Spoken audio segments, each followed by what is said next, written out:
Terima kasih. Assalamualaikum warahmatullahi wabarakatuh. Eh, ini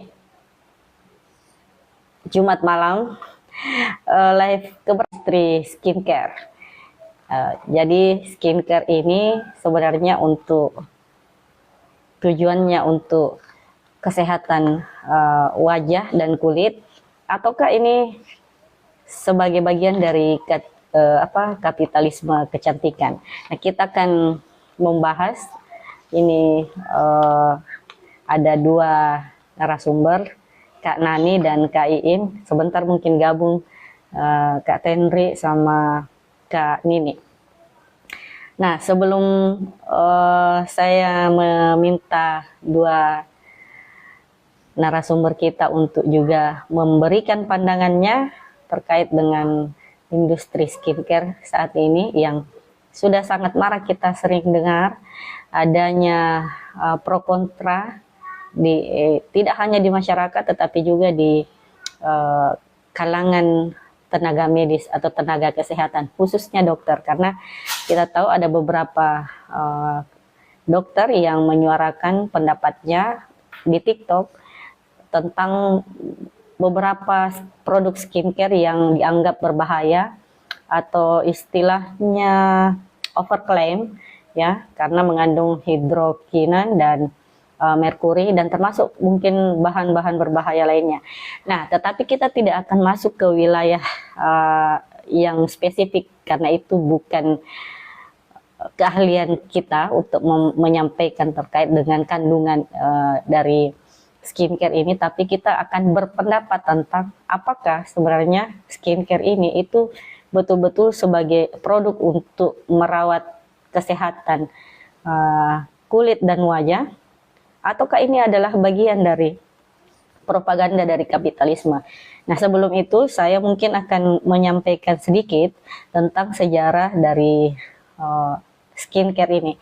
Jadi sebenarnya skincare itu produk kecantikan, atau kalau dulu kita biasa istilahkan kosmetik, ya, itu dimulai dari masa Mesir. Jadi bangsa Mesir di awal tahun 4000-an sebelum Masehi itu mereka sudah mengenal terkait dengan perawatan wajah, khususnya menggunakan arang timbal itu untuk mempercantik atau merias bagian mata, ya. Kita tahu Cleopatra salah satunya mungkin yang menggunakan produk kecantikan ini dengan menghias mata, dan selain itu untuk melindungi kulit dari sinar matahari, bangsa Mesir menggunakan madu dan termasuk masker wajah dari lumpur Sungai Nil. Jadi ini adalah produk kecantikan pertama, skincare pertama yang mungkin dikenal oleh peradaban manusia. Tapi ini di zaman Mesir kuno, ya. Lalu kemudian di beberapa bangsa lainnya seperti Yunani, Romawi, Mesopotamia, India, dan termasuk Cina itu juga menggunakan produk-produk skincare sesuai dengan wilayahnya masing-masing. Ada yang menggunakan serbuk batu merah untuk merias pipi dan bibir. Lalu kemudian misalnya di India menggunakan kunyit dan lidah buaya untuk memperhalus kulit. Di Cina menggunakan bedak dari bubuk mutiara dan teh hijau untuk melembutkan kulit. Nah, itu beberapa produk-produk skincare tanda petik ya yang sudah dikenal di masa-masa awal peradaban. Lalu kemudian ketika abad ke-18, skincare ini juga dikenal di kalangan bangsawan, khususnya di wilayah Eropa, Inggris, itu juga mengenal produk-produk skincare. Tetapi kemudian dalam perkembangannya itu sempat terjadi penolakan karena ketika produk skincare ada distorsi sedikit, ya. Ketika produk skincare ini digunakan oleh para bangsawan, itu kemudian dianggap identik dengan perempuan nakal atau identik dengan pelacur. Nah, sempat produk-produk kecantikan pada masa awal abad ke-18 ini redup. Lalu kemudian muncul lagi di abad ke-19 dengan kehadiran industri hiburan dan termasuk teater. Lalu ketika para artis menggunakan produk-produk kecantikan, maka masyarakat juga tertarik untuk menggunakan produk kecantikan yang seperti digunakan oleh para artis pada masa itu. Nah, dalam perkembangannya kemudian lahirlah produk-produk skincare yang sampai hari ini kita kenal, banyak sekali jenisnya. Yang malam ini kita akan melihat apakah produk skincare ini itu juga sama di awal ya, di awal sejarah peradaban manusia, bahwa untuk menyehatkan kulit itu digunakan beberapa bahan, ataukah ini betul-betul maaf ya ada jadi tidak apa-apa ya Kak Nani ya, sedikit lagi. Jadi produk skincare ini apakah saat ini kehadirannya itu betul-betul untuk merawat kesehatan kulit dan wajah, ataukah ini adalah bagian dari propaganda dari kapitalisme yang kita ketahui. Nah, saya persilahkan untuk pertama barangkali Kak Nani untuk menyampaikan pandangannya sesuai dengan tema kita malam hari ini. Silakan Kak Nani. Oke, terima kasih Nusul. Oke, malam hari ini kembali kita berkumpul ya di Komal kita. Karena sungguhnya Komal ini dibuat untuk ngobrol santai, maka tentu ya kita santai-santai saja ya. Oke, disclaimer dulu ya bahwa teman-teman yang ada di sini yang menjadi pembicara bisa dikatakan kita ini adalah bagian dari masyarakat, bagian dari pengamat, bagian dari pengguna juga ya. Kita adalah bagian yang ingin juga mencoba memberikan informasi sesuai dengan pengalaman apa yang kita rasakan kaitannya dengan tema kita malam hari ini.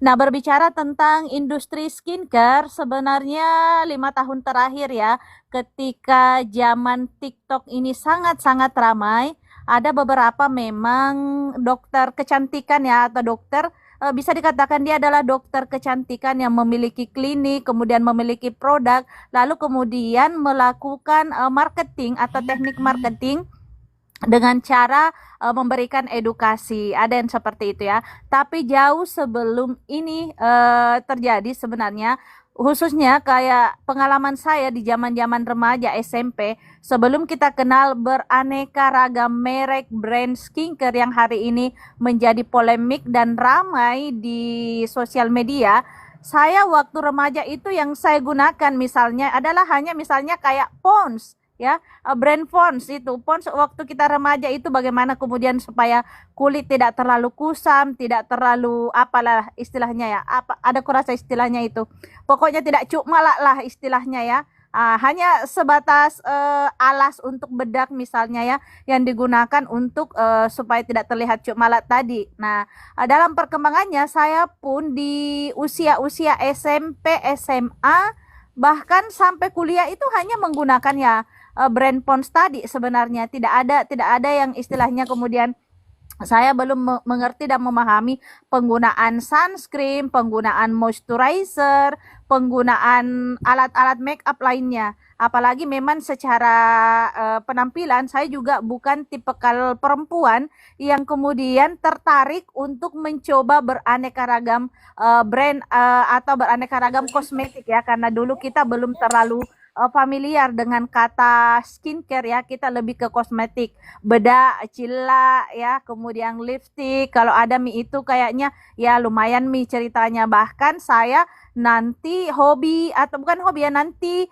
beradaptasi menggunakan lipstick itu nanti ketika saya sempat kerja di KPU. Bayangkan 5 tahun lalu baru saya kemudian itu ditegur, malah ditegur oleh bagian keamanan waktu itu, Bu Nani kenapa nggak pakai lipstick, itu kayak pucat sekali mukanya. Maka ya saya pada akhirnya belajar menggunakan lipstick. Nah, terkait dengan perkembangan industri skincare hari ini, selain brand-brand legend seperti Pipa, kemudian Pond's dan beberapa merek-merek lainnya yang belum bersaing dengan industri skincare dicoba dikembangkan oleh beberapa owner seperti misalnya skincare racikan atau skincare yang kemarin sempat sangat-sangat fenomenal itu adalah misalnya MS Glow.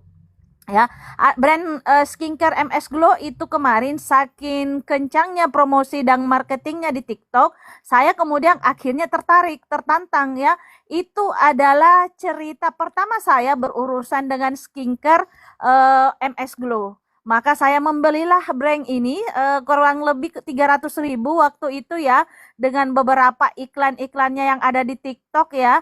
Saya beli, saya gunakan dan ternyata krim siangnya itu malah saya tidak cocok ya. Saya hanya menggunakan krim malam dengan pembersih wajahnya kalau tidak salah, dan itu tidak habis guys ya, itu tidak habis. Dan pada akhirnya kemudian saya merasa saya tidak cocok dengan brand ini, saya tidak cocok, sehingga satu persatu saya juga kemudian belajar menggunakan sunscreen. Ada namanya merek ya, sebut merek aja ya, Asarin itu yang iklan yang Lee Min Ho sempat jadi bintang iklannya, itu sempat saya coba setelah membaca manfaat dari penggunaan sunscreen ini. Dan ternyata sunscreen ini dan saya juga lihat di beberapa jurnal itu sangat penting untuk menjaga kesehatan wajah kita sebagai seorang perempuan yang setiap hari bisa dikatakan berinteraksi dan selalu terkena sinar matahari. Dari situ saya kemudian belajar untuk belajar menggunakan sunscreen, dan itu saya gunakan sampai hari ini. Kecuali kalau saya memang bukan tipikal ketika misalnya skincare saya atau sunscreen saya ini habis, saya kemudian akan tantrum, wah gimana ini habis, ini tidak sampai ke situ ya. Saya lebih kepada ya kalau sempat beli, beli. Kalau tidak ya udah yang ada saja, seperti itu. Nah, yang ketiga kaitannya dengan polemik skincare juga hari ini, yang kita tahu sama tahu di TikTok itu memang lagi sangat ramai dengan kehadiran dokter detektif ya.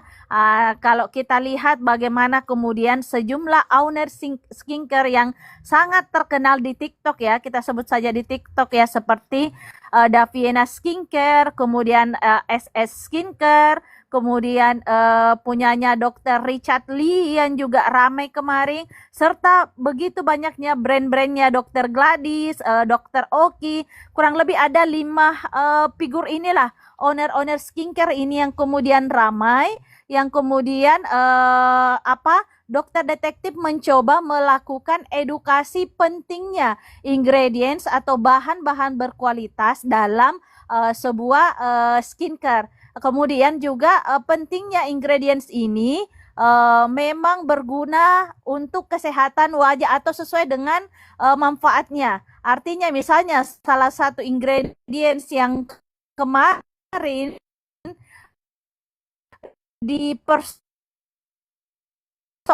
sebagai bagian dari overclaim, misalnya kita sebut saja kemudian Daviena Skincare, Stella Saukia Skincare, adakah brand-brand ini mengklaim bahwa mereka punya bahan niacinamide ya, bagaimana nyebutnya? Niacinamide itu yang berguna untuk ya memberikan wajah glowing, sehat, dan lain sebagainya. Itu sekian persen, misalnya katakanlah 0,5% itu di ingredientsnya. Ternyata setelah dicek oleh melalui lab oleh dokter detektif ini, ternyata ingredients tersebut tidak sesuai dengan ingredients yang ada di paket tersebut atau di brand tersebut ya, sehingga dikatakan ini adalah bentuk overclaim ya, bahkan sampai menjurus ke penipuan ya. Kenapa? Karena itu tidak sesuai dengan marketingnya, iklannya, dengan bahan yang digunakan. Bahkan ada juga brand ya yang sekarang yang sedang ramai di Sulawesi Selatan adalah brand Mira Hayati Skincare,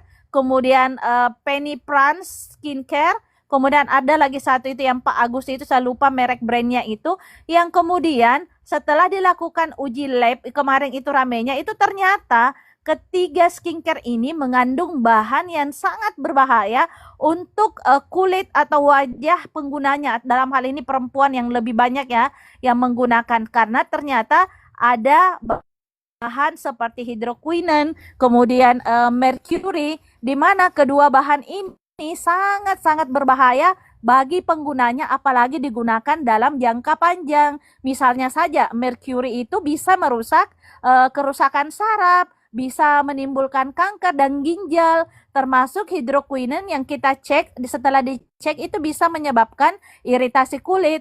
Makanya ada beberapa pengguna skincare, khususnya para cewek-cewek, ibu-ibu dan emak-emak itu wajahnya bintik-bintik, kemerah-merahan, atau kebiru-biruan. Itu karena biasanya menggunakan bahan atau kandungan yang berbahaya. Kemudian penggunaan merkuri dengan hidroquinone itu dianggap memang bisa memberikan efek cepat, misalnya memutihkan, membuat glowing dan lain sebagainya lebih cepat ya, karena itu tadi, karena bahan-bahannya ini adalah bahan-bahan yang tidak seharusnya dianjurkan, tetapi dampaknya untuk kulit dalam jangka panjang itu juga sangat berbahaya. Nah, bermula dari situ, dari edukasi yang awalnya edukasi oleh dokter detektif ini, kemudian disertai juga dengan uji lab yang pada akhirnya memberikan edukasi kepada masyarakat kita, khususnya pengguna skincare dan juga mereka yang aktif di sosial media TikTok. Secara tidak langsung ada dampak positif dan dampak negatifnya kemarin yang kita lihat ya, yang kita lihat. Misalnya, dampak positifnya adalah dengan adanya edukasi oleh dokter detektif ini, itu memberikan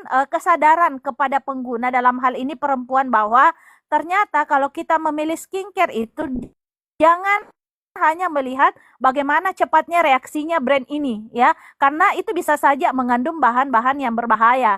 Kemudian yang kedua, harus juga memastikan bahan-bahan skincare yang kita beli itu memang sesuai dengan apa manfaatnya. Seperti itu tadi ya. Misalnya di situ ada niacinamide sekian persen, ternyata tidak sekian persen yang ada di kandungannya. Kemudian mengatakan bahwa tidak ada bahan-bahan yang berbahaya. Ternyata setelah diuji lab itu ada hidroquinone dan merkuri. Nah, masyarakat pada akhirnya paham bahwa oh, ternyata ada yang seperti ini, sehingga ke depannya tentu mereka akan jauh lebih hati-hati. Di sisi lain, untuk pemilik brand, jika mereka menganggap bahwa edukasi yang dilakukan oleh dokter detektif atau siapapun ya, influencer yang mencoba melakukan edukasi ke masyarakat, mereka kalau memang sadar ingin memperbaiki produknya, mereka akan menyampaikan ke masyarakat bahwa kami keliru, kami akan memperbaiki produk kami, dan kami akan mencoba mengemas sesuai dengan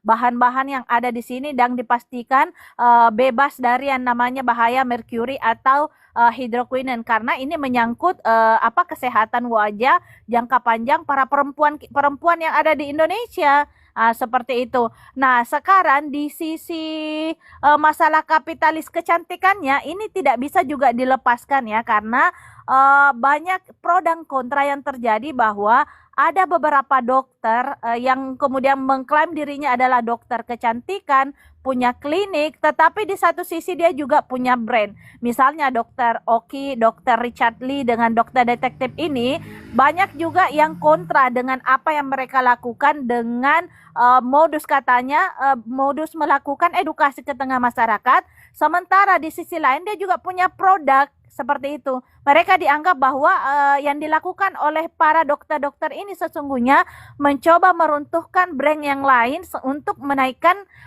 brand mereka sendiri seperti itu. Dan itu sebenarnya sudah sempat terjadi sebelum ramainya ini skincare abal-abal dan ditangkapnya 3 orang skincare owner skincare abal-abal ini di Sulsel. Itu juga dulu pernah ada pertikaian dokter Richard Lee dengan Kartika Putri ya, kalau tidak salah. Dulu itu pernah ada brand yang kurang lebih sama seperti itu. Mereka bertengkar, dokter Richard Lee melakukan istilahnya mengecek brand ini, dianggap tidak sesuai. Akhirnya mereka berkonflik ya. Karena polemik inilah kemarin saya lihat juga kemajuannya adalah BPOM, Badan apalagi obat dan makanan ya. Itu kemudian melakukan pertemuan dengan sejumlah influencer-influencer ini untuk menyatukan persepsi bahwa siapa sih yang bertanggung jawab sepenuhnya memberikan edukasi kaitannya dengan skincare ini. Kemarin itu kalau tidak salah itu influencer itu sempat dilarang ya untuk memberikan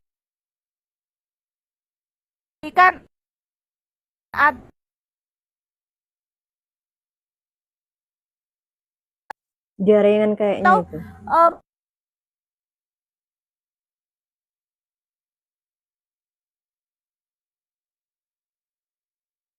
memberikan label ini di-approve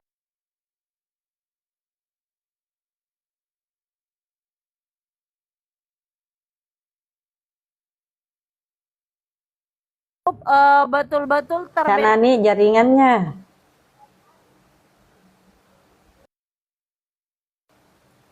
Halo, dari atau jaringan Kak.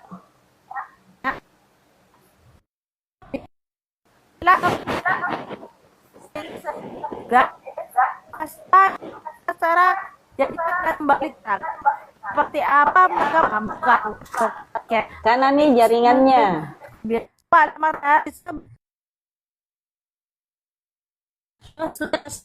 dengan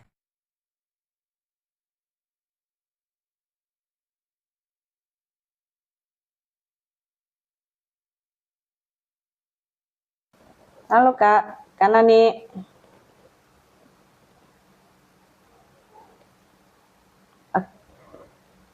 Oke, Oke. Kak Nani. Bagaimana? Ya, Oke. bagus. Oke. Sudah didengar? Iya.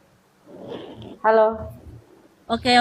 Jadi terakhir saya sampaikan mungkin tadi apakah didengar atau tidak bahwa ya itu tadi memang sempat terjadi pro dan kontra ketika kehadiran dokter-dokter yang mengklaim dirinya sebagai dokter kecantikan, edukator, influencer yang memberikan informasi kepada masyarakat kaitannya skincare yang baik dan benar untuk mereka ya, termasuk juga aware terhadap bahan-bahan yang berbahaya untuk kulit mereka, sehingga memang masyarakat ini dikembalikan kepada masyarakat apakah mereka merasa terbantu dengan kehadiran edukator seperti dokter detektif atau dokter Lee kemarin atau dokter Oki. Namun di sisi lain dari segi persaingan bisnis itu juga tidak bisa dinafikan bahwa semua ingin menunjukkan bahwa brand mereka lah yang terbaik seperti itu. Nah, saya kira itu dulu Kakak Nusul ya. Iya, baik. Terima kasih Kak Nani.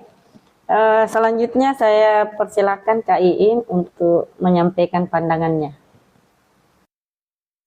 Oke, baik. Terima kasih Kakak Nusul atas kesempatan yang diberikan. Assalamualaikum warahmatullahi wabarakatuh. Kalau kita menyimak tadi ya, sudah panjang dijelaskan oleh Ibu Nani Kakak Nani soal fenomena skincare ya saat ini. Nah, saya hanya ingin berpandangan di sini sebagai konsumen bahwa sebenarnya kalau pada saat kita memutuskan untuk mengangkat tema ini, saya kemudian teringat ya beberapa, ya mungkin waktu saat kita remaja ya, pada saat kita remaja itu ya mungkin kita sebenarnya sudah FOMO juga dengan skincare itu ya, kayak misalnya Pond's, merek-merek kayak Putri dan lain-lain ya, Maybelline, mungkin yang itu yang familiar, Viva di sekitar kita itu aja. Orang tua kita bahkan hanya menggunakan produk yang itu saja, misalnya bedak Kelly, Viva dan lain-lain ya. Tidak terlalu banyak pilihan lah. Nah, kemudian saat tahun 2000-an, nah itu mulailah ya brand-brand skincare atau industri skincare itu, industri kosmetik kecantikan mulai naik. Bahkan saya baca data nih dari Indocare itu bahwa ternyata memang pasar skincare atau industri kosmetik di Indonesia itu diprediksi akan bertumbuh 7,5% nih pada tahun 2021 sampai 2027.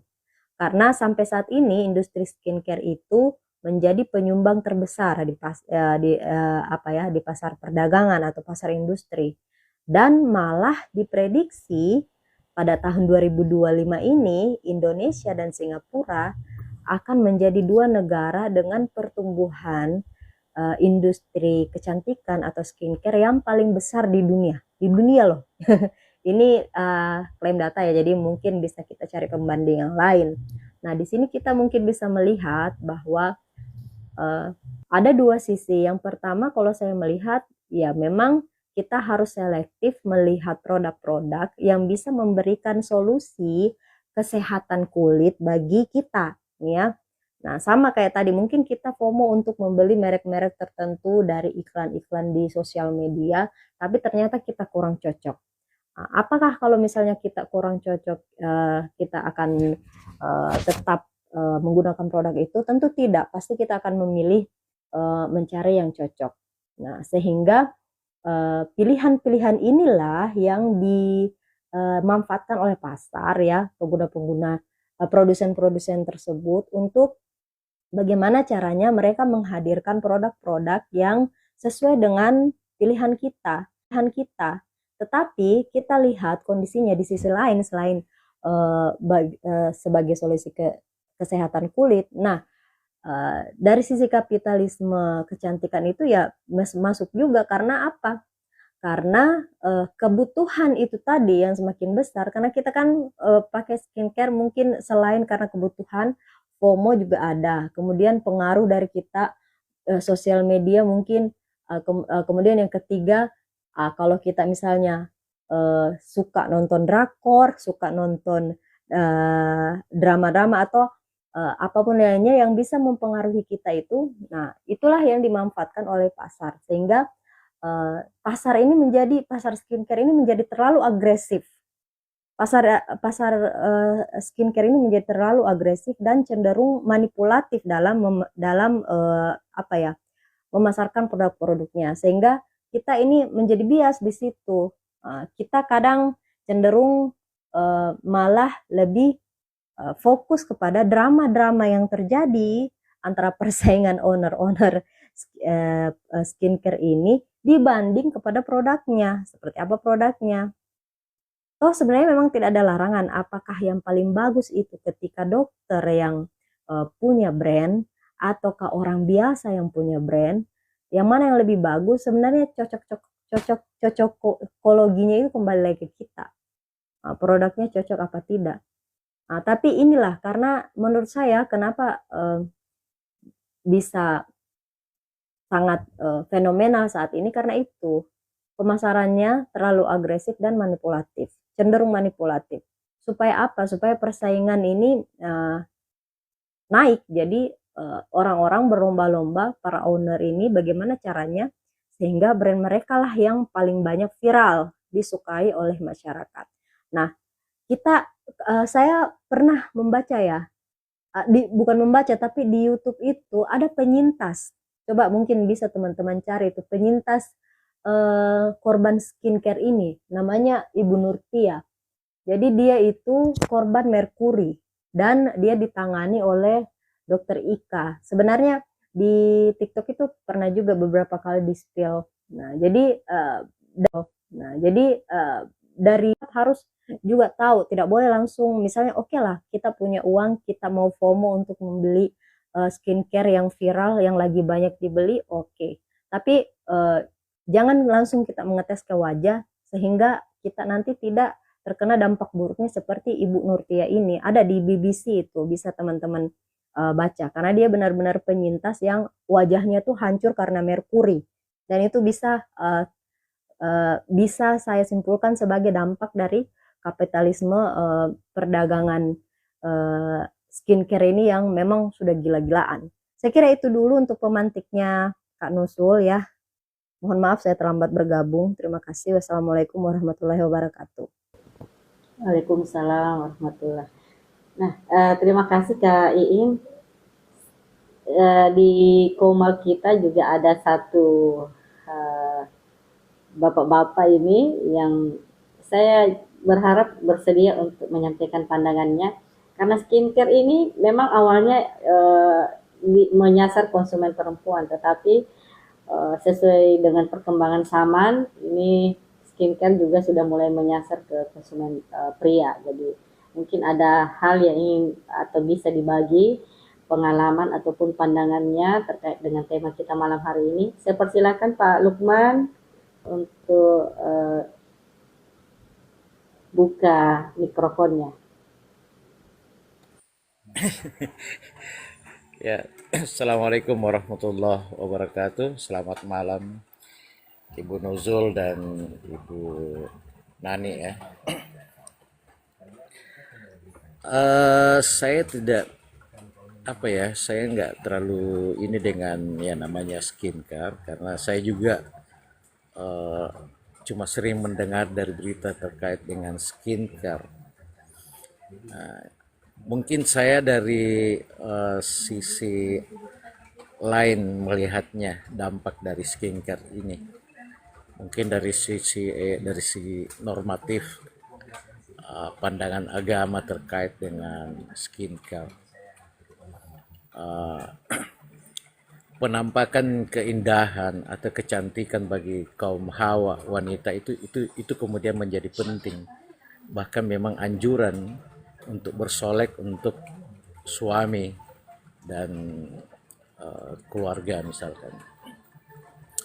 Seperti dikatakan dalam ungkapan bahwa innallaha jamil wa yuhibbul jamal. Allah itu maha indah dan suka dengan keindahan. Artinya sesuatu yang upaya untuk merasa tampil indah, cantik itu kemudian menjadi penting dan itu disunnahkan. Tetapi tanda petik itu bersolek demi keindahan dan kecantikan itu untuk yang halal untuk sang suami. Tetapi hari-hari ini terakhir memang skincare menjadi trending topik, pernah jadi trend topik di mana skincare ini orientasinya adalah transaksional bisnis. Beda dengan peruntukan yang sesungguhnya.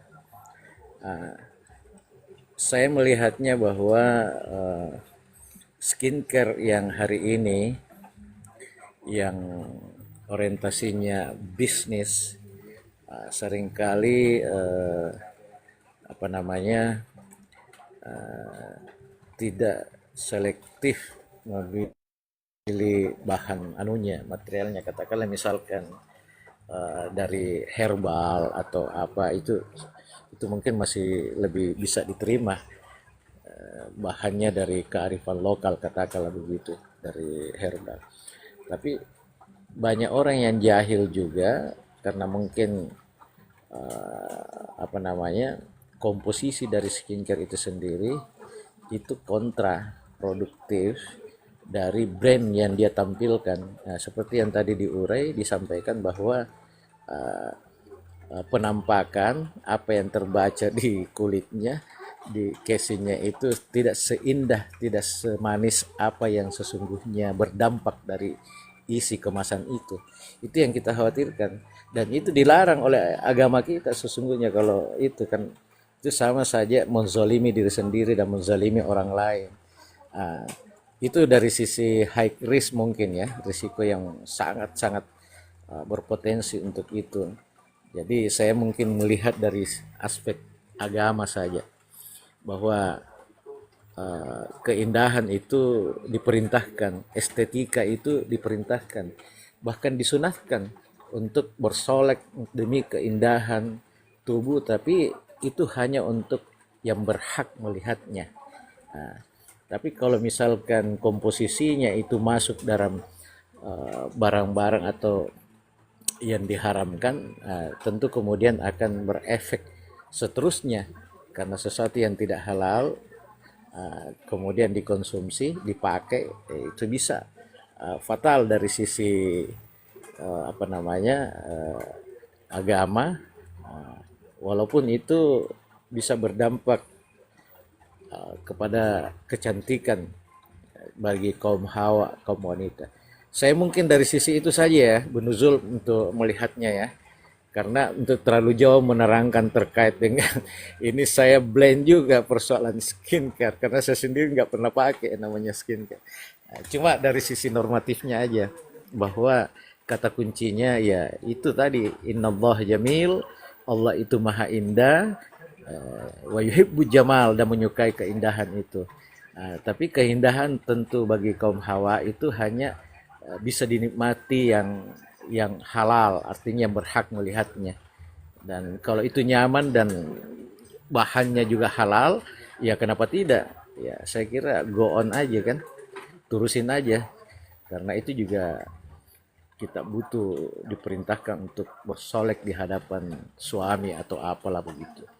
Saya kira untuk sementara itu Bu Nuzul ya, saya tidak bisa eh, apa namanya menjelaskan lebih banyak terkait skincare karena ibu bukan domainnya saya mungkin ini apa namanya mungkin casingnya kaum hawa lah gitu. Makasih. Assalamualaikum warahmatullahi wabarakatuh. Waalaikumsalam warahmatullahi wabarakatuh. Terima kasih Pak Lukman ya, turut menyampaikan pandangannya terkait dengan skincare. Jadi tiga pemantik kita ini sudah masing-masing menyampaikan pandangan. Tadi Bu Nani sudah menyorot tentang bahaya skincare dan bagaimana fenomena skincare ini juga masuk di TikTok. Banyak edukasi yang diberikan kepada masyarakat, tetapi lagi-lagi ya pilihan menggunakan atau tidak menggunakan, baik itu skincare yang berbahan berbahaya ataupun yang tidak, itu tergantung dari masyarakatnya lagi. Karena kadang-kadang memang meskipun masyarakat tahu bahwa ini ada mengandung bahan yang berbahaya, tapi apa ya, kadang-kadang kita ini hanya melihat bahwa tapi kenapa mukanya si A misalnya itu cantik pakai skincare itu, mukanya si ini bagus kalau pakai skincare ini, padahal ya case-nya tiap orang kan berbeda-beda, kulit orang juga berbeda-beda. Jadi kadang-kadang mereka tahu tapi tetap masih mau menggunakan karena melihat orang lain berhasil menggunakan itu, atau mungkin tertipu tanda petik ya dengan filter yang ada di media sosial. Lalu kemudian selain itu saya kira harga murah itu juga membuat orang tertarik. Dan yang ketiga karena instan. Jadi pengaruh kata instan ini yang biasanya membuat masyarakat tidak peduli bahwa bahannya berbahaya atau tidak. Nah, itu yang kadang-kadang menjadi persoalan di masyarakat. Nah, Kak Ing juga tadi sudah menyampaikan bahwa skincare ini sebenarnya dari zaman kita saya tuh mau ketawa kalau dibilang zaman kita, karena jujur dari dulu sampai sekarang saya tidak terlalu suka. Jadi bukan tidak mau, tapi memang saya tidak suka karena tidak suka ribet. Jadi tidak suka harus tiap saat memakai lipstick lah, tiap saat harus memakai bedak, tiap saat memakai hand body yang begitu-begitu. Itu yang bikin saya tidak terlalu berminat untuk menggunakan kosmetik termasuk skincare. Pak Lukman sudah menyorot tadi tentang dari sisi agama ya. Jadi skincare boleh-boleh saja, tetapi mungkin harus dilihat mulai dari kandungannya itu berbahan berbahaya atau tidak, dan termasuk halal atau tidak, dan penggunaannya lebih difokuskan ke yang berhak. Nah, baik, saya minta lagi para pemantik ini lebih membahas kembali, mulai dari Kak Nani mungkin lebih detail lagi, kira-kira skincare ini kalau kita bicara solusi ya, apa yang bisa disampaikan ke masyarakat, misalnya yang tips-tipsnya deh dari Kak Nani, karena kan Kak Nani ini juga sudah mulai pakai skincare ya, untuk solusi kesehatannya seperti apa dan bagaimana masyarakat supaya tidak terjebak dengan kapitalisme kecantikan itu. Jadi tren kecantikan itu, standar kecantikan itu sebenarnya seperti apa menurut Kak Nani? Apakah putih, glowing, mulus, tanpa kerutan, pori-pori tertutup dan segala macamnya itu adalah standar kecantikan untuk semua kalangan, semua orang, ataukah menurut Kak Nani ada hal lain yang bisa menjadi standar kecantikan untuk masing-masing? Saya persilakan Kak Nani. Oke, terima kasih Kakak Nusul. Tadi menarik sekali yang disampaikan oleh Pak Lukman ya, yang sudah menyampaikan bahwa dalam perspektif agama sesungguhnya perempuan itu memang disunnahkan untuk terlihat indah, terlihat menarik, terlihat cantik untuk suaminya. Nah, kalau ditarik dari sisi kecantikan atau skincare hari ini, bahwa apa yang mungkin membuat para perempuan-perempuan hari ini tertarik untuk mempercantik diri dengan menggunakan skincare ini adalah salah satunya untuk itu ya, salah satunya. Di sisi lain tentu adalah untuk terlihat menarik di depan publik atau mungkin di bidang kerjanya. Jadi kurang lebih seperti itu. Jadi tujuannya itu memang tergantung dari masing-masing orang yang ingin menggunakannya. Katakanlah saya misalnya ketika saya menggunakan skincare ala kadarnya ya. Kenapa saya katakan skincare ala kadarnya?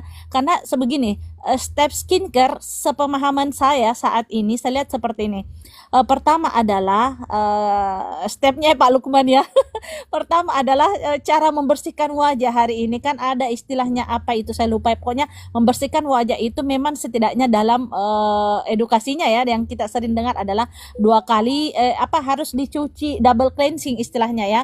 Dicuci dulu menggunakan facial wash ya yang sering kita gunakan itu mencuci wajah.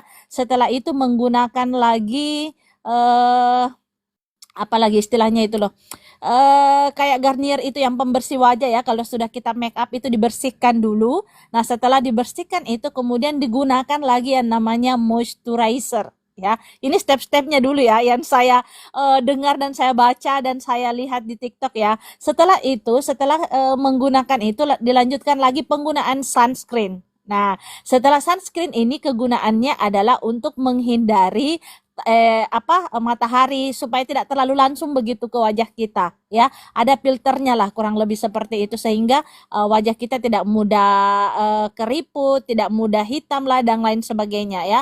Nah, setelah sunscreen barulah kemudian saya lihat menggunakan lagi. Ini tergantung sih stepnya. Ada yang menggunakan beberapa step, 5 sampai 6 step. Ada juga yang merasa cukup sampai di moisturizer, sisanya boleh langsung pakai bedak padat ya. Kemudian ada juga yang menggunakan kalau mereka mungkin suka menggunakan foundation, mereka menggunakan lagi foundation dan lain sebagainya, lalu bedak padat, lalu kemudian menggunakan lipstick, lalu kemudian beraktivitas di luar. Kurang lebih polanya seperti itu, step-stepnya seperti itu. Nah, kalau ini kemudian ditarik lagi, bagaimana sih harusnya perempuan melihat ini?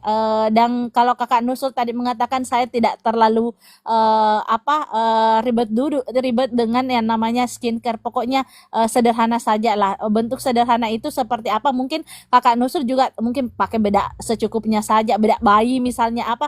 Intinya adalah bagaimana kemudian ada sedikit lah terlihat lebih segar atau tidak terlihat cuma lah kalau kita berhadapan dengan banyak orang. Nah, sekarang ketika kita berada di situasi ini, ketika skincare masyarakat kemudian mulai aware, mulai peduli, mulai juga melihat dampak-dampak baik dan buruknya skincare ini, baik dari sisi industri, dari sisi kesehatan dan kecantikan, maka sebenarnya sepanjang skincare itu kandungannya itu untuk membuat kulit sehat, maka saya pikir sah-sah saja kemudian orang menggunakan skincare. Misalnya satu item misalnya adalah sunscreen tadi ya. Sunscreen itu adalah untuk menghindari matahari tadi, kemudian juga untuk menghindari keriput dan lain sebagainya supaya lebih sehat. Termasuk juga penggunaan moisturizer karena sebenarnya sebelum pemilik skincare ini mengembangkan atau memasarkan produk ini, sebenarnya kan mereka juga tidak lepas dari yang namanya penelitian. Kenapa kemudian apa sih kalau menggunakan moisturizer ini, apa sih dampaknya ke kulit perempuan atau ke kulit kita? Itu ternyata untuk melembabkan, untuk mencahayakan, untuk membuat glowing, tetapi itu pada dasarnya adalah membuat kulit sehat ya. Jika indikator kesehatan atau sehatnya kulit ini ada dalam skincare ini, saya pikir ya itu kalau kita mampu dan suka, why not gitu, kenapa tidak ya.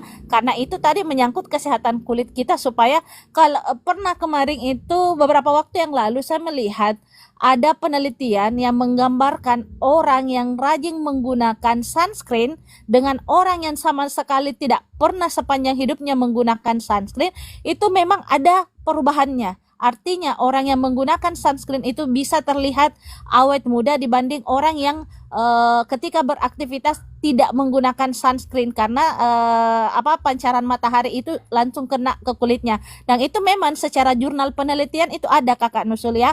Jadi pada prinsipnya adalah ketika skincare ini ya atau pola skincare yang kemudian ditawarkan ini adalah kita mampu membelinya dan itu sehat untuk kulit kita, why not? Kenapa tidak ya? Dan sepanjang tidak ada bahan-bahan yang berbahaya.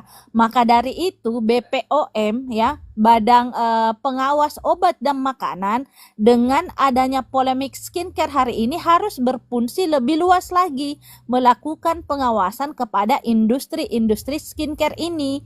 Nah, kemarin misalnya Daviena Skincare, kemudian SS dan lain sebagainya. Nah, itu kan semua sempat dilakukan pemeriksaan dan pengawasan. Nah, ketika melihat ini sudah terjadi, termasuk 3 tersangka yang sudah ditetapkan oleh Kejaksaan Negeri Makassar kemarin ya, ternyata mengandung bahan-bahan berbahaya, maka fungsi dan kontrol pengawasan dari BPOM ini tidak bisa lagi tidak diaktifkan, tidak bisa lagi dinafikan. Mereka harus melakukan pengawasan secara berkala, memeriksa industri-industri ini apakah bahan-bahan yang digunakan itu memang murni betul-betul tidak ada lagi kandungan-kandungan berbahaya seperti merkuri dan hidrokinon tadi. Meskipun sebenarnya 3 tersangka yang hari ini ditetapkan oleh kejaksaan sebagai skincare abal-abal karena mengandung hidroquinone dan merkuri ini, itu juga awalnya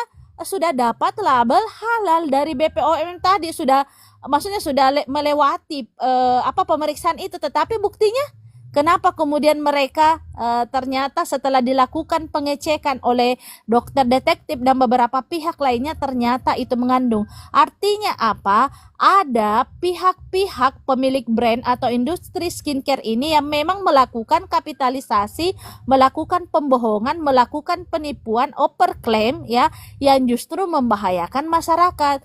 Nah, di sini fungsi BPOM ini secara memang harus betul-betul dimaksimalkan sehingga tidak terjadi lagi korban seperti yang disampaikan oleh Kakak Iin tadi, sampai ada yang menjadi korban dari skincare tadi karena masyarakat itu tadi tergoda dengan marketingnya, tergoda dengan pengen cepat glowing, tergoda dengan dengan seluruh kapitalis kecantikan yang ditawarkan itu.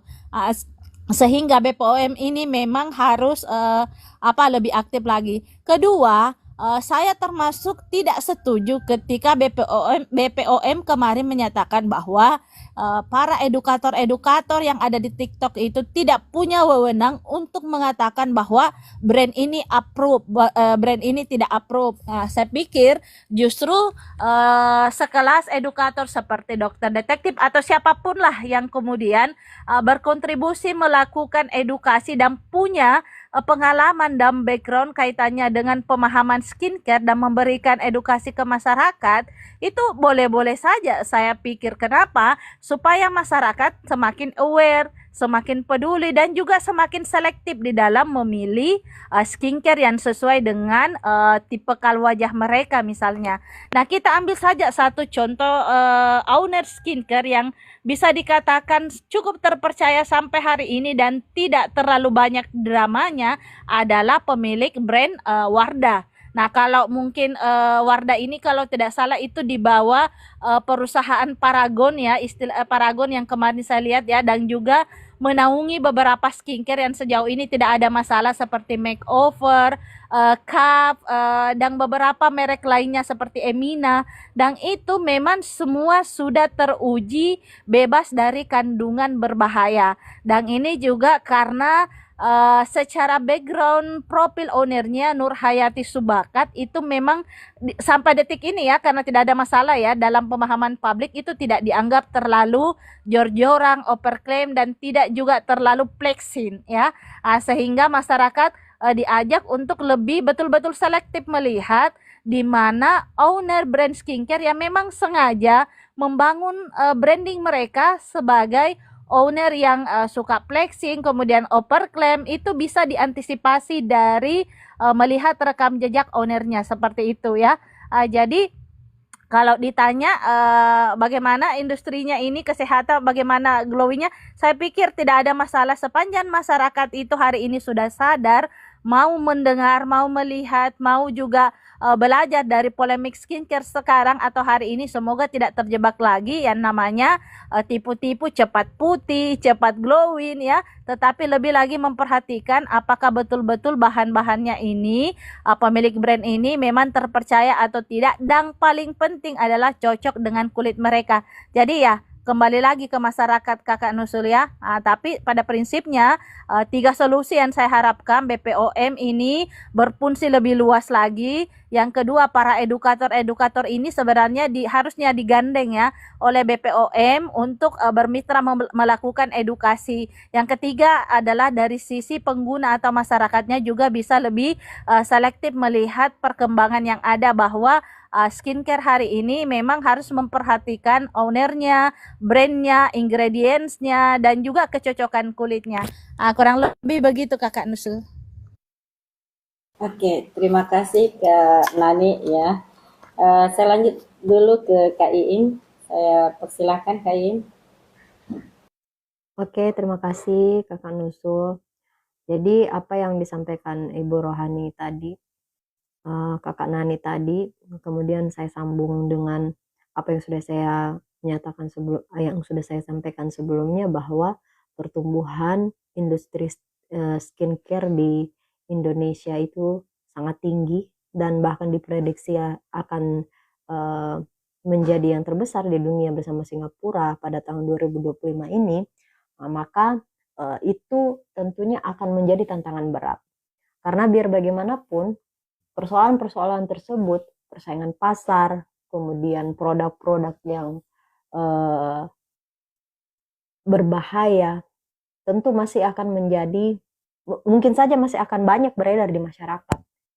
Kita ingat dulu ya, dulu tuh sempat, karena saya di sekitar saya mengamati, karena saya juga tadi menyampaikan bahwa sebagai konsumen ya, dari dulu itu ada memang skincare berbahaya seperti misalnya RDL ya, yang itu dipakai masyarakat dan mereka tidak peduli, yang wajahnya itu terkelupas kemudian bisa langsung putih, dan itu berkali-kali mereka pakai.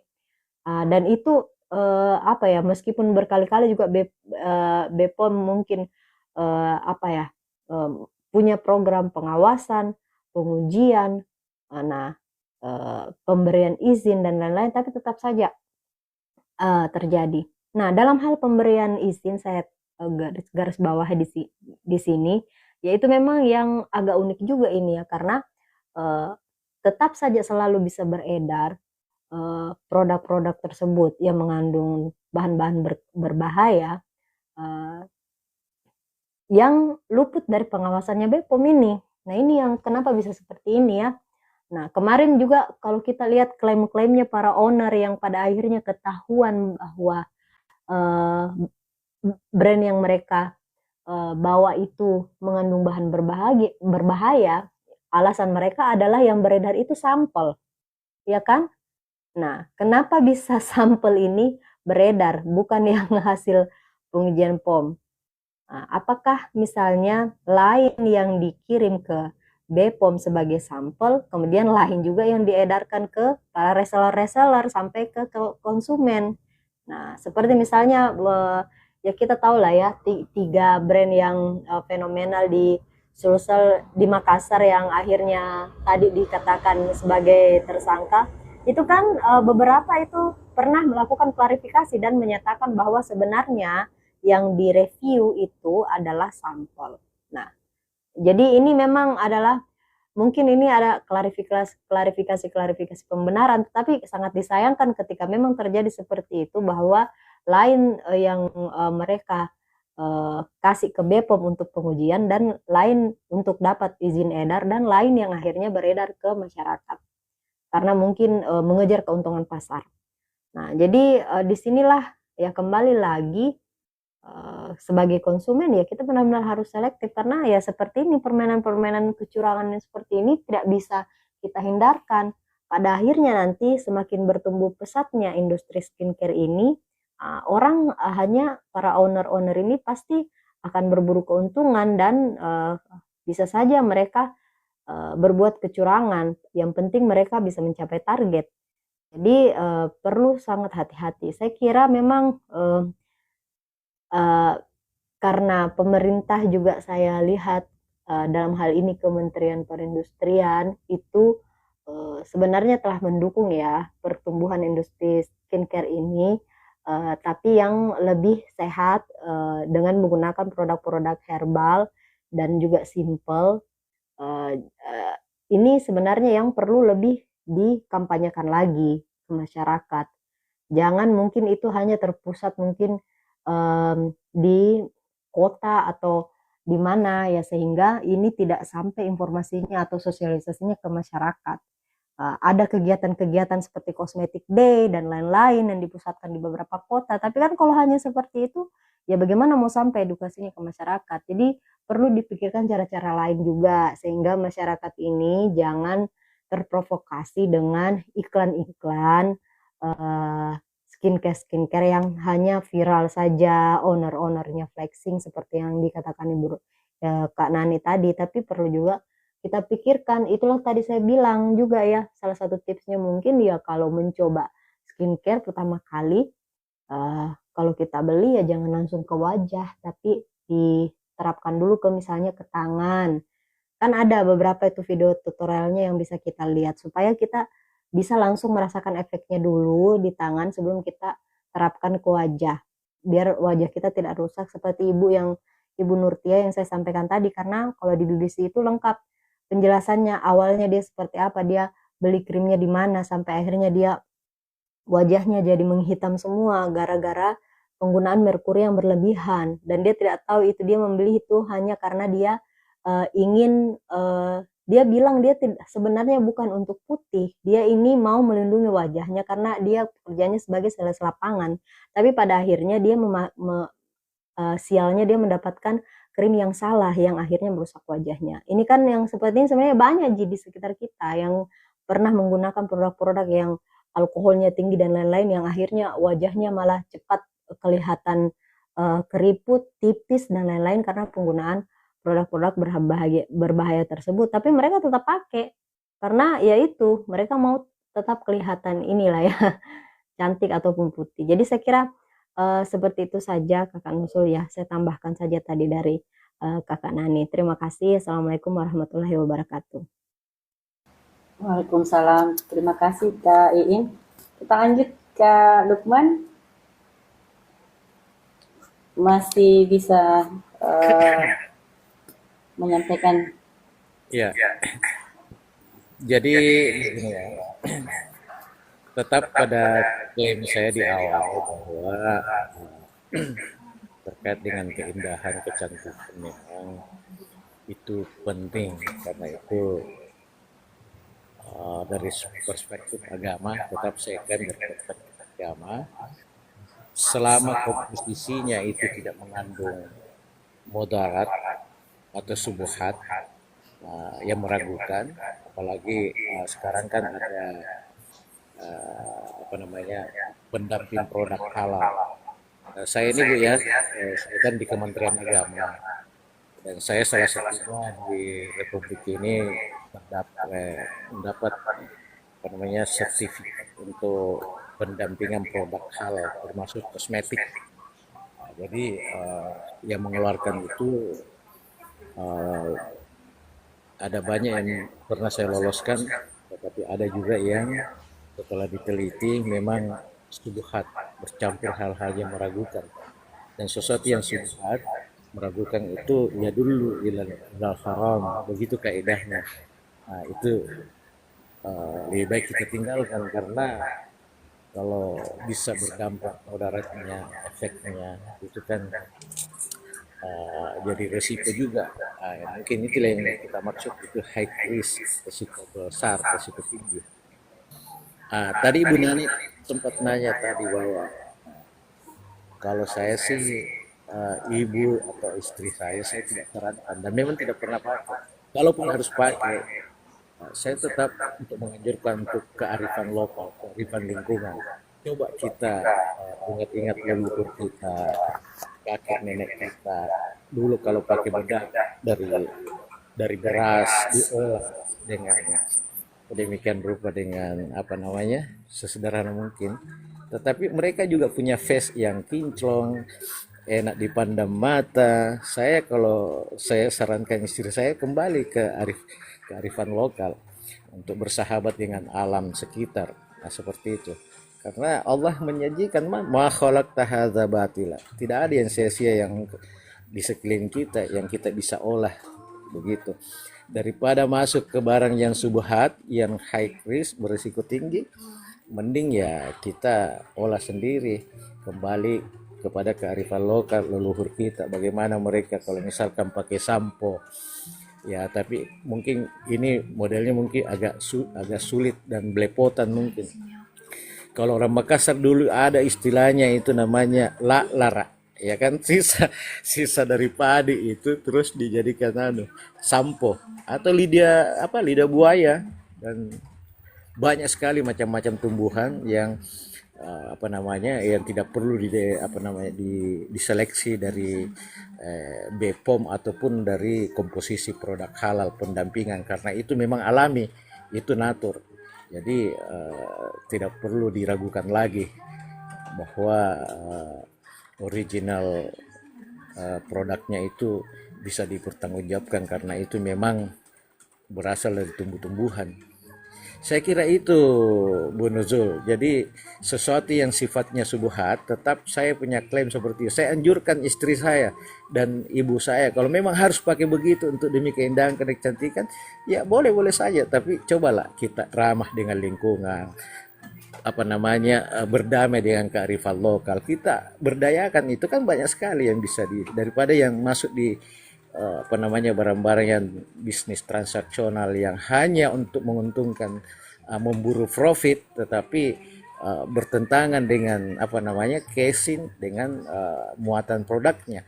Kadangkala kan tidak semanis apa yang ada di label dengan kandungan yang ada. Nah, ini membahayakan. Ini yang saya maksud. Ini subuhat. Apalagi namanya kaum muslimin dan muslimat, setiap saat itu kan 5 kali sehari semalam.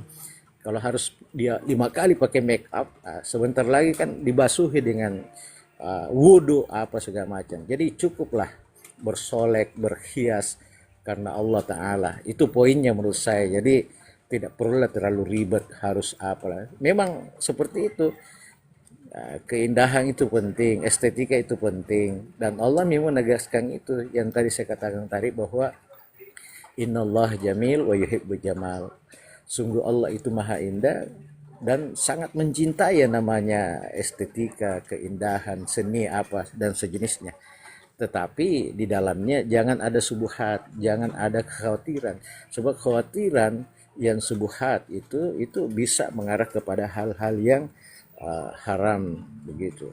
Itu kaidah usul fikihnya mungkin. Saya lihat dari aspek agama saja, Bu Nuzul. Selain itu mungkin saya blend dengan persoalan skincare. Skincare ini kan kepedulian kita memelihara kulit. Kira-kira seperti itu. Untuk mempercantik diri, memperindah, dan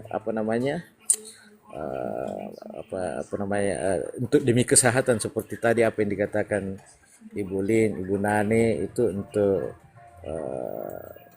selain kecantikan itu juga dari sisi kesehatan.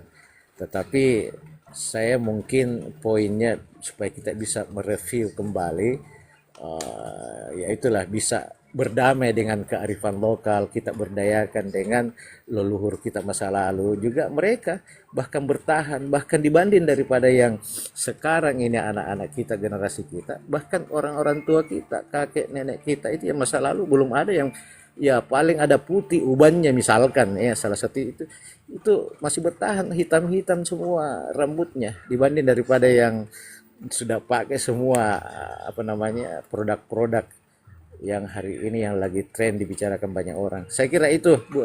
Saya cuma menghindari dari subuhat saja, begitu, Bu Nuzul. Makasih. Ya, terima kasih Pak Lukman.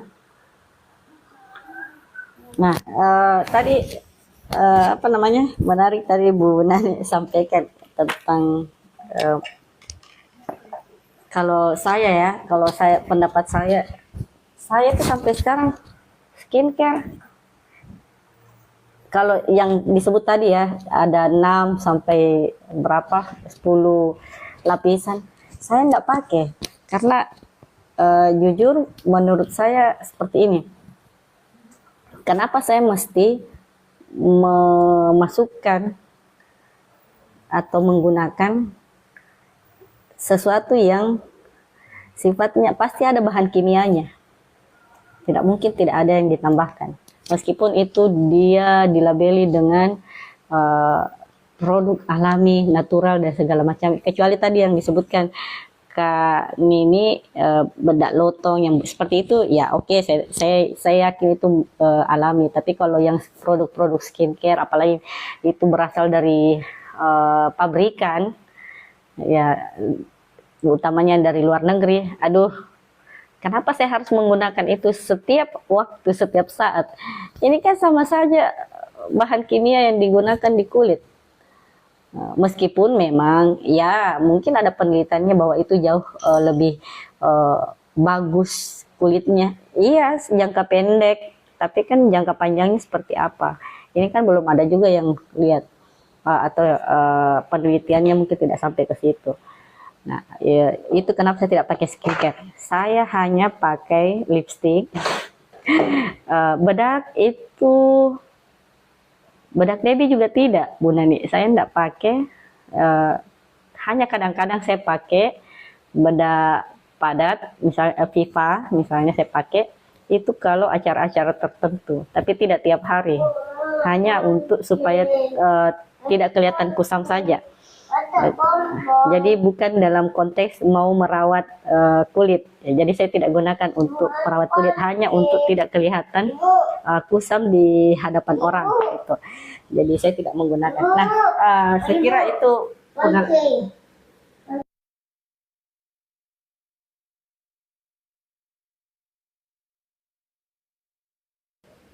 ya. Saya kira kalau kita bicara tadi ada beberapa poin yang disampaikan Kak Nani, harus selektif memilih produk skincare, jangan mudah percaya promosi yang disampaikan oleh berbagai owner, karena ini kadang-kadang juga mereka menyampaikannya itu sebatas ya, bisa jadi ada manipulasi di situ kayak tadi disebutkan bahwa ternyata klarifikasinya barang yang mereka review adalah sampel yang mungkin bukan itu yang dikirim ke pelanggannya, ke konsumen. Terus fungsi BPOM ini memang tidak seharusnya itu tidak hanya pada saat perizinannya saja BPOM hadir, tetapi dalam konteks evaluasi ataupun pengawasan setiap berapa bulan atau berapa tahun itu seharusnya BPOM bisa lebih masuk lagi di situ. Terus edukasi, ya saya setuju bahwa tidak bisa dibatasi edukasi itu hanya dilakukan oleh pemerintah misalnya ya, atau hanya oleh instansi tertentu. Tidak ada masalah kalau edukasi itu dilakukan oleh orang-orang yang mungkin memang juga punya kapabilitas, meskipun dia tidak dalam bukan pemerintah atau lembaga yang diberikan kewenangan. Lalu kemudian pemerintah, ya tadi Kak Iin menyampaikan pemerintah ini seharusnya sosialisasinya bisa lebih menyentuh kepada masyarakat, khususnya di wilayah-wilayah yang bukan ibu kota ya, karena memang sosialisasi dan edukasi terkait skincare ini juga penting didengarkan ya oleh masyarakat. Sunscreen itu dalam poin memang penting, tapi seperti-petinya sepanjang ada uang gas. Saya ada uang, tidak ada uang, saya tidak mau gunakan skincare. Terus tadi Pak Lukman juga menambahkan sepanjang ini ada produknya halal ya, itu bisa digunakan. Yang penting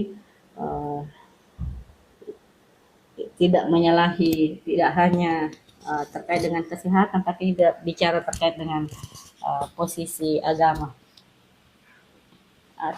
Nah, Ini sudah setengah 12. Saya minta barangkali closing statement dari masing-masing pemantik, mulai dari Kak Nani, apa pesan dan harapannya untuk masyarakat terkait dengan skincare, termasuk juga mungkin kepada para pelaku atau owner dari produk-produk skincare. Saya persilakan Kak Nani. Oke, terima kasih Kakak Nusul. Jadi terkait dengan kesimpulan untuk tema kita malam hari ini, industri skincare, solusi kesehatan atau kapitalisasi kecantikan.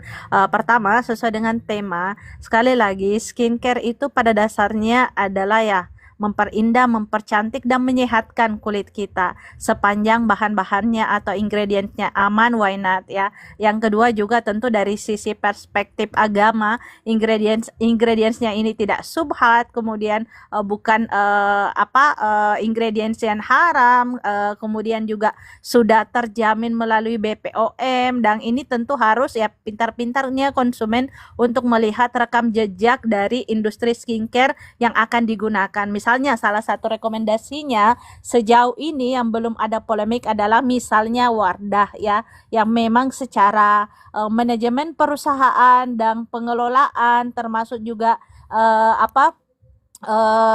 kapitalisasi dan lain sebagainya, caranya melakukan marketing juga tidak banyak melakukan overclaim, overacting dan lain sebagainya, maka tentu itu menjadi salah satu cara kita untuk memilih skincare tadi. Kalau itu aman, lebih baik menggunakan itu daripada yang meragukan misalnya ya. Kemudian yang kedua adalah fungsi dari BPOM ini, YLKI, Yayasan Perlindungan Konsumen itu kan ada ya kalau tidak salah ya. Saya kira semua konsumen yang ingin menggunakan satu produk itu memang harus dipastikan atau harus terlindungi ya, sehingga tidak menjadi lagi korban kesekian kalinya oleh ya industri skincare ini tadi ya, karena secara pengalaman bahwa ada memang beberapa produk yang sudah di-approve halal, bersertifikat, tapi nyatanya dengan adanya polemik skincare ini, itu juga membuka wawasan kita, pemahaman kita bahwa semua yang berstempel halalan toiban tidak selamanya itu faktanya seperti itu ya. Yang ketiga, sejak kemarin, sejak dulu-dulu sebelum polemik ini terjadi ya, seperti tadi yang digambarkan oleh Kakak Iin, dulu masih saya ingat yang zaman RDL, zaman sabun pepaya, itu sangat laris manis dulu di kampung saya ini ya. Mereka menggunakan itu, tetapi mereka bukan karena faktor kesehatannya, tetapi karena mengejar faktor pengen kulitnya putih ya. Dia ingin kulitnya cepat putih ya, sehingga mereka menggunakan itu sampai terkelupas mukanya.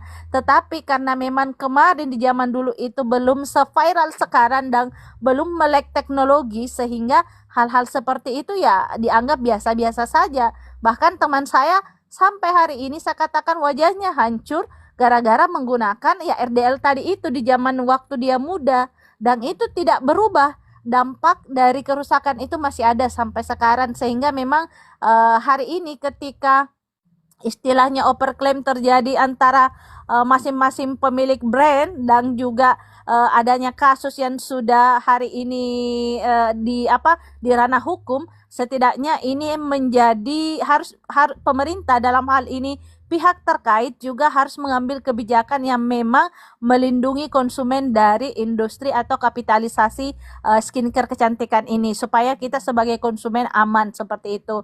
Yang ketiga juga adalah edukasi yang dilakukan oleh banyak pihak ini semoga juga bisa membuka kesadaran masyarakat untuk tidak terjebak lagi yang namanya FOMO, yang namanya ikut-ikutan, tetapi harus lebih memahami bahwa menggunakan skincare itu lebih diprioritaskan adalah persoalan kesehatannya dulu, baru kemudian keindahannya seperti itu, termasuk juga kecocokannya. Sehingga kita berharap setelah polemik skincare yang hari ini ramai di TikTok, semua industri skincare berbenah, memperbaiki produknya, tidak lagi overclaim, kemudian juga ya memprioritaskan kepentingan konsumen di atas segala-galanya. Sisanya tentu kembali ke masyarakat untuk memilih brand mana yang kemudian cocok untuk digunakan. Ya, saya kira seperti itu saja Kakak Nusul Terima kasih Pak Lukman, Kakak Iin. Assalamualaikum warahmatullahi wabarakatuh.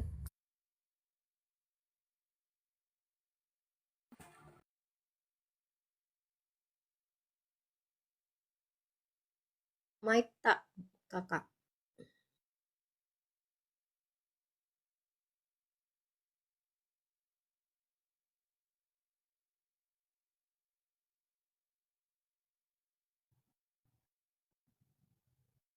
Mati Ki kayaknya mic tak.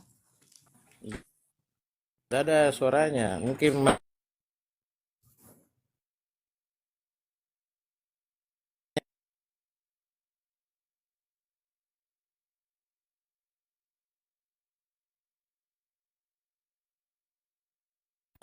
mic-nya Bu Nuzul mungkin.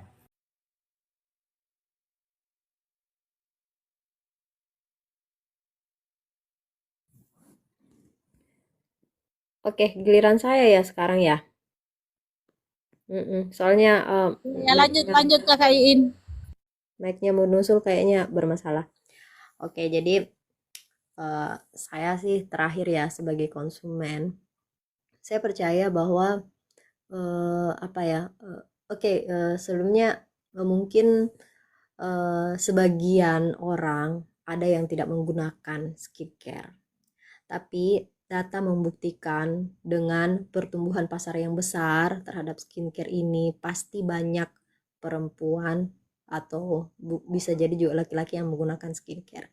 Sehingga sebagai sesama konsumen, saya hanya saran saya saja bahwa kita tidak akan bisa menghindari dampak-dampak negatif dari gila-gilaannya pertumbuhan atau perkembangan industri skincare ini.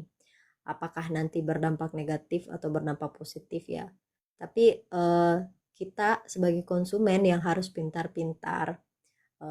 Saya kira berlaku juga hukum di sini, apa mementingkan kebutuhan dibanding keinginan gitu. Jadi jangan kita melihat, jangan terlalu banyak termakan iklan-iklan atau apa namanya drama-drama soal skincare ini, kemudian bagaimana overclaim atau tidak sehingga kita tidak bisa membedakan. Yang jelas apa yang jadi kebutuhan kita saja. Karena kalau sebagai perempuan, misalnya saya sendiri ya, saya mengatakan bahwa saya membutuhkan itu karena kalau saya tidak menggunakan skincare, kemudian saya keluar, ini sebenarnya skincare ini termasuk make up ya, termasuk make up gitu kan. Jadi kalau misalnya kita mau keluar, misalnya kita mau ketemu orang, saya banyak ketemu orang sehingga kalau misalnya kita keluar itu tanpa menggunakan make up mungkin kelihatan pucat dan maksudnya mungkin bisa saja ini mempengaruhi penampilan kita. Kita mau bicara sama orang melihat penampilan kita saja kumal, lusuh, begitu kan jadinya kita mau bicara mungkin sesuatu yang baik malah orang jadi tidak ini tidak serak melihat penampilan kita. Jadi maksudnya saya butuhnya ya itu aja. Jadi sesuai dengan kebutuhan saja apa yang kita butuhkan. Jadi begitu. Jadi pentingkan kebutuhan kita, make up itu yang mana-mana saja karena skincare juga itu kalau dilihat di tutorialnya atau yang selalu dilihat di sosial media itu banyak sekali step-stepnya. Ya kita yang simple-simple saja, tidak usah terlalu mengikuti juga karena jangan sampai itu semua yang mau kita ikuti ya dari sisi pendanaan juga tidak ada, atau dari misalnya kita terlalu memaksakan akhirnya juga jadi tekor di kita. Jadi apa yang menjadi kebutuhan kita saja yang kemudian kalau kita pakai itu tidak masalah di kita, wajah kita bisa tetap lembab, tetap tetap baik, kulit kita tetap sehat, ya sudah itu saja, tidak usah terlalu mau ditambah-tambah atau bagaimana hanya karena ingin ikut-ikutan tren. Jadi saya kira seperti itu ya, karena perkembangan ini tidak bisa kita tahan. Jadi sebagai konsumen kita yang harus pintar-pintar menyeleksi. Saya kira itu saja. Terima kasih. Wassalamualaikum warahmatullahi wabarakatuh. Terima kasih Kak Iin. Saya persilakan selanjutnya Lukman untuk menyampaikan closing statement-nya. Oh ya, makasih Bu Nuzul. Saya kira apa yang disampaikan Ibu Nani, Ibu Lin Saya kira itu adalah sudah apa yang mencakup secara keseluruhan terkait dengan skincare ya. Cuma ingin saya katakan bahwa itu tadi tetap klaim saya di awal, hati-hatilah, waspada untuk menggunakan atau apa namanya menjadi pemakai yang tidak ada label dari halalnya dan maupun dari BPOM. Tetapi secara pribadi di saya untuk istri dan ibu atau adik perempuan itu saya sarankan supaya jangan berlebihan, pakai seadanya saja untuk itu, karena setiap saat 5 kali sehari sebagai muslim dan muslimah itu pasti. Jadi mereka itu pakai cuma lipstick, atau kalau ke pesta ataupun karena di waktu malam mau istirahat pakai itu yang tadi mendekatkan diri dengan apa namanya nabati atau kearifan lokal seperti timun, apa yang dikatakan Ibu Nani tadi itu timun ditaruh di mata baru tidur itu bagus sekali untuk kesegaran di mata pada saat bangun pagi, itu segar. Jadi tidak terlalu banyak kos yang harus dikeluarkan apa segala macam, menghindari juga yang namanya subuhat dan lain-lain. Saya kira itu yang sudah terangkum dari dua pembicara tadi, Ibu Nani maupun Ibu Lin. Terakhir, closing statement, saya ingin bertanya ini, apa kira-kira topik kita besok, tema kita besok di luar skincare? Ya, Hari Senin Pak Lukman, ya hari rencana Senin. ya, Senin. rencana itu hari Senin kita mau bahas soal instruksi Presiden kebijakannya untuk penghematan APBN itu secara signifikan itu ya, yang memerintahkan instruksi Presiden nomor 1 tahun 2025 yang telah melakukan pemangkasan anggaran di sejumlah kementerian dan lembaga. Kira-kira itu dampaknya terhadap betul. pelayanan itu akan seperti apa nanti? Itu yang mau dibahas. Pak, Pak Lukman. boleh. Kita sepakat ya, kita sepakat Bu Nani ya, karena ini sangat terasa sekali. Jadi ada plus minusnya juga ini. Karena saya di kantor saya juga di Kementerian Agama ini SPPD juga dipangkas 50% dan hampir harus seluruh diberlakukan untuk kementerian. Bagaimana dampaknya ini terhadap kinerja? Kita mau all out dengan pelayanan di kementerian masing-masing, di bawah naungan kementerian masing-masing, dengan tradisi atau seluruh program yang selama ini kita kita sudah susun rapi sesuai dengan SOP, lantas kemudian tiba-tiba apa yang kita sebutkan tadi itu dipangkas 50%, termasuk SPPD. Memang selama ini kan lagi bagi pejabat-pejabat kita, katakanlah eselon 1, eselon 2, eselon 3, itu memang sangat terasa sekali. Kadang-kala misalkan 3 hari untuk digunakan SPPD-nya, itu 1 hari itu sudah mentok. Sebenarnya untuk kepentingan anggaran itu 1 hari full itu udah selesai. Yang 2 hari ini pakai anggaran negara masuk untuk hal yang tidak substansial menurut aturan itu. Banyak yang dia pakai dengan keluarganya, banyak dengan namanya berleha-leha. Mungkin di situ. Tetapi ada dampaknya Bu Nani, karena dari pemangkasan itu terindikasi itu sampai 307 triliun dari seluruh kementerian di SPPD-nya itu 50% dipangkas, itu bisa untuk berbuat program pemerintah kepada yang lain. Itu nilai itu kabar kita bahas di Pak Lukman. Ya betul. Kabar buruknya ya itu, karena selama ini merasa masuk dalam zona nyaman pemangku kepentingan itu, kemudian tiba-tiba dihilangkan kebiasaan itu. Ini ada sesuatu Puasa dulu Pak. Ya, ada yang panik, ada banyak yang panik ini, termasuk eselon 1, 2 itu yang terasa sekali. Saya kira mungkin itu prolognya, gambaran dari itu. Saya kira itu benar ya, mungkin bisa dikembangkan. Saya ini mau ajukan tema topik. Tapi nanti sudah itu dibahas. Oh boleh Pak. Iya. Sampaikan lagi di sini Pak. Rencana kan Senin, Rabu, Jumat. Kalau misalnya Senin sudah kita bahas ini, mungkin kita diskusikan lagi apa judul acuan tak Pak, acuan yang mau kita rekomendasikan judul tak. Banyak di domainnya Kementerian Agama. Menghindari pernikahan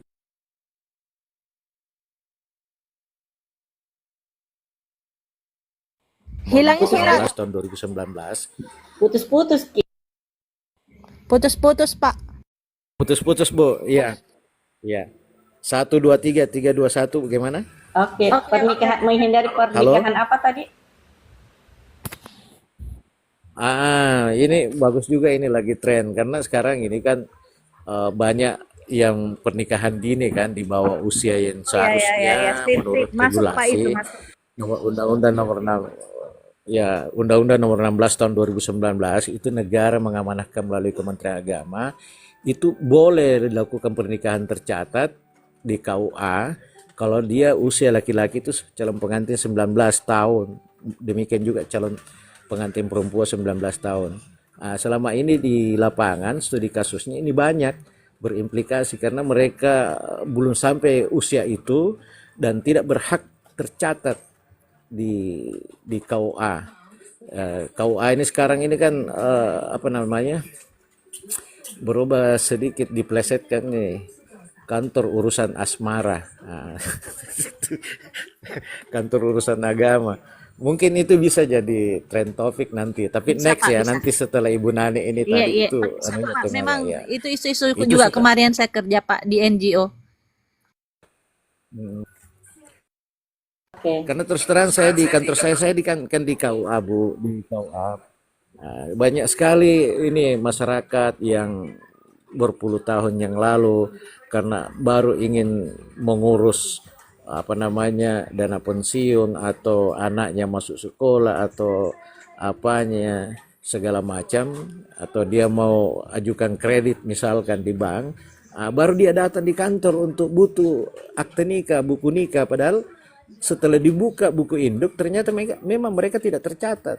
Ini mentok di para imam. Ini peninggalan dosa masa lalu mungkin para imam yang memang tidak tercatat. Nah sekarang karena adanya aturan baru, istilahnya SIMKA, Sistem Informasi Pernikahan by Online, semua bisa tercatat. Tetapi harus ikuti SOP-nya seperti itu. Itu yang perlu kita sosialisasikan ke masyarakat yang mungkin mereka tidak paham dengan aturan regulasi yang apa namanya terjadi progres dari masa ke masa. Saya kira itu poinnya, Bu ya. Tapi mungkin next ya setelah yang Ibu Nani bilang tadi. Ya, terima kasih Pak Lukman atas penyampaiannya. Nah, tadi soal timun ya, itu saya yang menyampaikan. Jadi saya punya pengalaman begini. Pernah suatu waktu saya ke Papua, itu di Wamena, di sana daerahnya kan dingin tapi panas. Jadi kulit wajah saya itu sempat kering dan terkelupas. Pulang, karena kan memang saya tidak terbiasa dan tidak suka pakai yang begitu-begitu. Akhirnya saya coba pakai timun, itu saya gosok saja. Jadi saya kupas kulit luarnya timun, dalamnya itu saya pakai gosok. Jadi saya tidak, karena waktu itu saya ngekos tidak ada blender ya, jadi saya tidak pakai masker, saya pakai gosok saja. Itu 1 minggu itu bersih. Terus yang kedua, pengalaman kedua itu saya pernah main teater dan salah beli cat. Catnya itu harusnya cat yang bisa dipakai di kulit, tapi yang dibeli itu bayangkan cat yang dipakai di sepeda. Dan itu saya pakai di muka. Ya rusaklah kulit setelah menggunakan cat itu. Sesudah itu saya pakai lagi timun, tetap dengan pola yang sama. Ternyata itu bagus. Jadi itu selalu saya sarankan ke orang-orang yang ingin tidak menggunakan produk skincare tapi mau yang alami, coba aja pakai timun. Jadi itu mungkin intermezzo ya dari saya. Saya kira diskusi kita, orasi kita malam hari ini itu kita cukupkan ya, sudah mau jam 12. Tema Senin itu sudah kita tentukan, jadi tema selanjutnya mungkin bisa kita masukkan yang dari saran Pak Lukman, tapi juga tidak menutup kemungkinan ya Pak Lukman, siapa tahu ada tiba-tiba isu yang lebih sensitif, menarik dan terupdate, itu mungkin kita bisa geser ya. Jadi tapi tetap menjadi list dari pembahasan kita di orasi selanjutnya. Saya kira itu teman-teman sekalian, kakak-kakak sekalian, terima kasih sudah ikut join Komal yang ada di TikTok. Terima kasih Kak Nani, Kak Iin, Kak Lukman atas waktunya membahas terkait dengan skincare. Kita memang bukan praktisi, kita bukan ahli, tetapi kita punya pengalaman masing-masing yang mungkin disuarakan terkait dengan skincare. Dan sudah kita sampaikan tadi, saya tidak akan menyimpulkan apa-apa, masing-masing sudah mengeluarkan closing statement-nya. Pesan saja untuk semua masyarakat, hati-hati memilih produk skincare, pastikan produk yang digunakan itu aman, lagi-lagi fokusnya menyehatkan kulit, bukan karena tren kecantikan, dan pastikan itu halal. Saya kira itu dari saya. Terima kasih. Assalamualaikum warahmatullahi wabarakatuh. Waalaikumsalam warahmatullahi wabarakatuh. Terima kasih Pak Lukman, Kakak Iim, Ak Jionos terlambat Bu. Hari Makasih, Senin Bu. lagi kita bahas. Iya, saya off dulu ya. Ada emergency sedikit. Lanjut. Ya, Oke. Ya, makasih Bu Zul. Yuk.